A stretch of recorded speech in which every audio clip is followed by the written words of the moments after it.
One moment, please.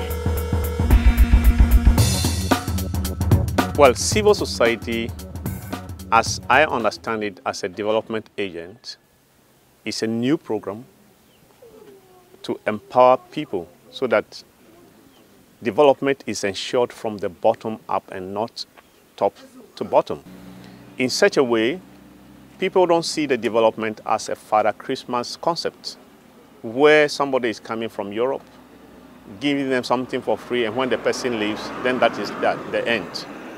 If the idea of development is imposed on the people, that kind of poverty reduction we are looking at will never happen. It's good that we receive international aid, but for the aid to work effectively, we have to really know the people we are giving the aid to and not just impose anything on them. In that sense, we have to involve the local people and know what they really want and also give them a role to also participate and be involved in the work. Because when you involve them, they are confident about it, and in that way they will sustain the project.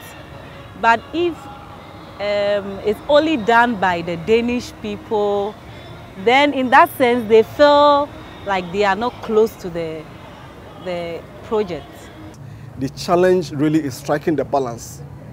Striking a balance between supporting the big NGOs that you can count on to deliver the big results, but also supporting the loosely organized, more community-based organizations, both in Ghana and in Denmark, to ensure that, you know, ordinary Danes, ordinary Ghanaians are part of the whole development process.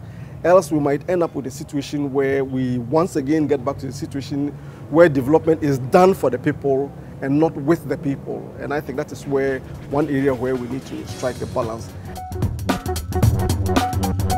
And government always needs money to pay salary or to do something, and then you don't see it. But when these monies come directly to people who have established themselves to think far and they have vision and they're producing results, then we can take, such people can take those other people who need to be propped up, who need to be helped to get into the mainstream of development. You know, this is my understanding. And I think that is the value of the input into NGOs to make them work. Our civil society in Ghana has been quite lame. We have a strong and vibrant media. They constantly talk about issues relating to corruption, to development, and so on. However, there's virtually no result. We have newspapers revealing corruption, revealing details of mispropriety and problems with running the economy, but nothing seems to happen. Nobody is prosecuted, nobody is made to account for these problems. So it's not easy. This is one thing I would like to praise Ghana about. We have a very good environment for journalism. For over 15 or 20 years, no Ghanaian reporter has been in prison or attacked for his work. I do hope that reports from the media will help catalyze and change situations in this country so that we can move forward. The added value of Danish civil society to popular participation to the development of Ghanaian civil society is varied. You have first, especially in the Danish civil society organizations that work through membership, there is the issue of example. Nothing promotes change more than conversations between people. That people from different cultures sit down to talk, to see what else is possible. So Ghanaians have a discussion or conversation with their Danish counterparts and say, well, in Denmark we do it this way because of this and this and that. And the Danes also say, well, in Ghana here, this is the way it is done. And as a result, we enrich each other.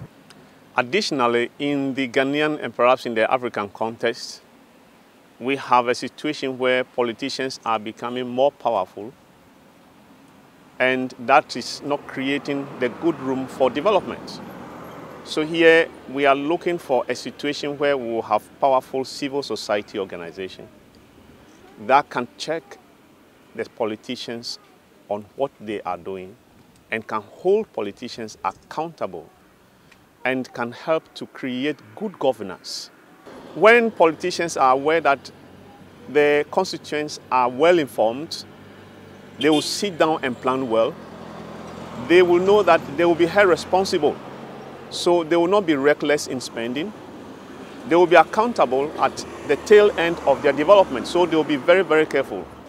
This would ensure a better development for us in the future, and the future will belong to everybody and not only the politicians.